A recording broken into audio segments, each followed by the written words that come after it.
Here's a telephone.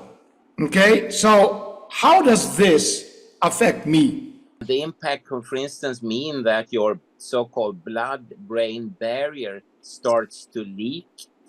You will have a reduced count, motility, and a bad morphology of your sperm cells. Your immune system will react as if it would towards an allergen. You will have damage to the DNA, the genomic material. This is radiation. How much more radiation penetrates my body today as compared to, I don't know, 10, 20, 30, or 40 years ago? Well, that's a very, very good question. And we have done calculations regarding the third generation mobile telephony called 3G. And compared to natural background into which I was born, then the increase which is allowed for these artificial exposures from your cell phone system is in the order of a quintillion times higher. That's a 1 with 18 zeros. Good afternoon, ladies and gentlemen. Thanks so much for joining us. This is Daniel Estulin. Welcome to Astronaut Media. Today, my guest, well, he's a friend, he's a guest, he's one of the world's foremost experts, world leading researcher in electromagnetic radiation health effects. He's a retired professor from the Royal Institute of Technology in Stockholm. Professor Ole Johansson published more than 800 original articles, reviews, books, chapters, conference reports. I've seen maybe 15, 20. Within the fields of basic and also applied neuroscience, epidemiology, biophysiology. He's joining us today from Sweden, I suppose. Thanks so much for joining us and welcome to the show. Thank you very much indeed. I should just add that my main place of work was actually the Karolinska Institute, but I was also at the Royal Institute of Technology. That's correct. You were fired from the Karolinska Institute. What happened there? Well, we ran out of support and money, and also I suppose people were not too happy about our research because, as we will talk about, we had found things that pointed to that artificial electromagnetic fields, like from your cell phone, your baby monitor, your wireless router or whatever, could have effects and affect your body as well as other species on the planet. We're going to talk about that right now. Again, sorry guys for all our audiences out there. We're setting up a new studio, so you may have a little bit of an echo, but it's short term. So let's start with the basics. Professor Johnson, what is artificial radio frequency radiation? Well, that's what you use to communicate between, for instance, your cell phone and the towers, the base stations, the antennas, so you can transmit information in both directions. And for the cell phones, we talk about radio frequencies, but they are really microwaves, for instance, around 800 megahertz or 3,500 megahertz. And they are divided into different versions. The first being called the first generation mobile telephony. Then you have the second generation, the third, the fourth, and the most recent is the fifth generation. And we have just recently launched a documentary, a video documentary. And we, in this case, is Christine Zips at Zips Media in Denver, Colorado, United States, and myself, together with experts, where we try to scrutinize and run through in a academic fashion what is the pros and cons for the fifth generation mobile telephony. Let's go again, because most people understand, but they have a very foggy idea of how these things affect us.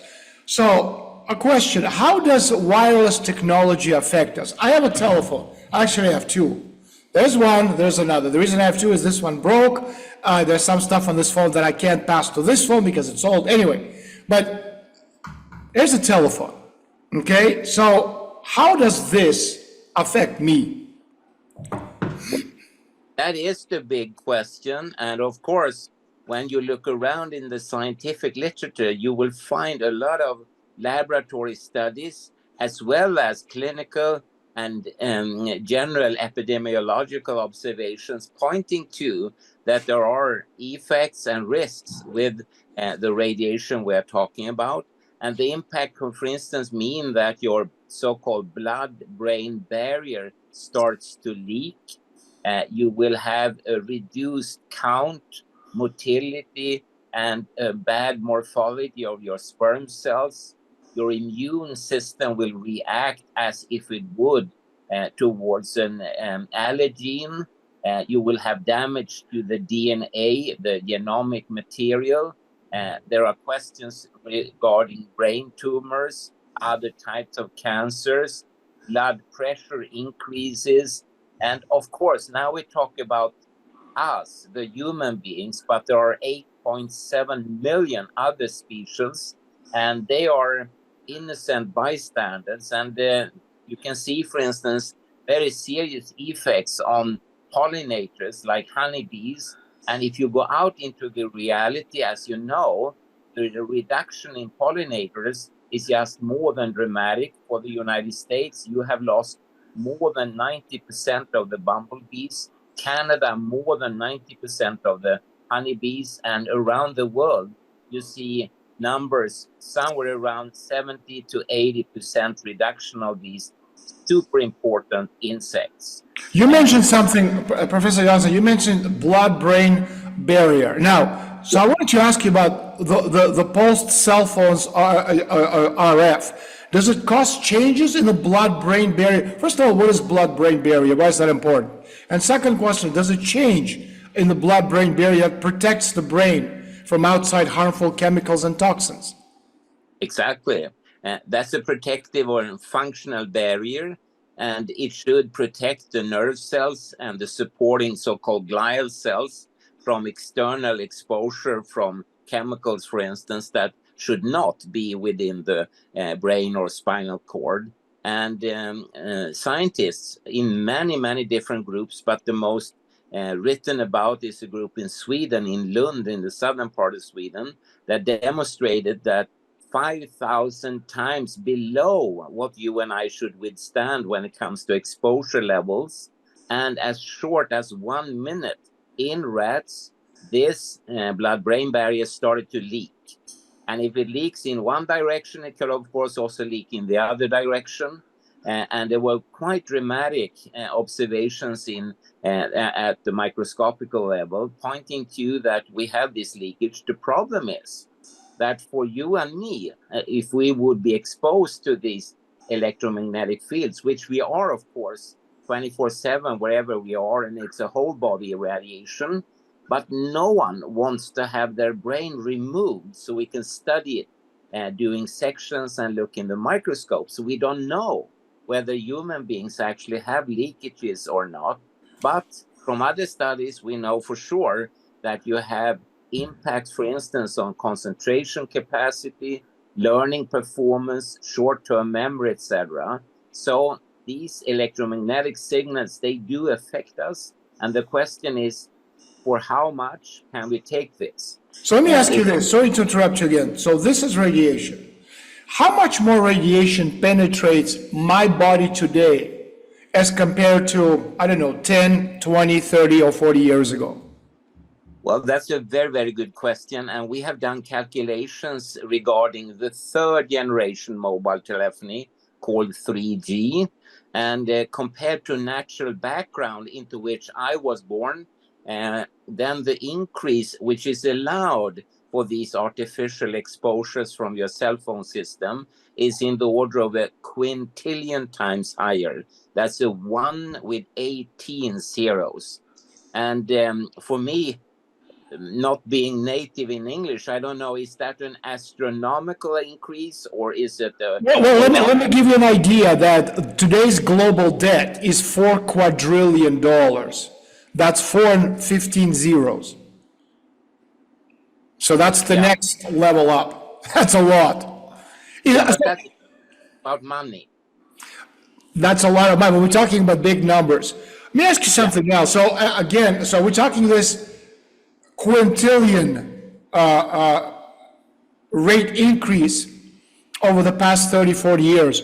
What does it mean for our health, short term and long term? And when I say long term, what is long term? Do we define it as 100 years? Do we define it as 10 years? What does it mean for us? Oh, also a very good question, Hopefully, to begin with, being like a mental fire brigade soldier, of course, I want everything to be safe and sound. No effects, nothing. But that would mean that tens of thousands of scientific studies published in scientific journals all must be wrong at the same time. And that has never happened before. So the probability for all of them to be wrong is very, very slim. And as we said before, there are quite dramatic effects, both in the short term, down to as short as 1 minute when we talked about the leakage of the blood-brain barrier. But the scary thing is, of course, for instance, studies by Magras and Xenos in Greece, where they've shown that for mice, they became infertile in the 5th generation. So if we transfer that to human beings, then it would be not you, not your grandchildren, and not your grandchildren, but maybe grandchildren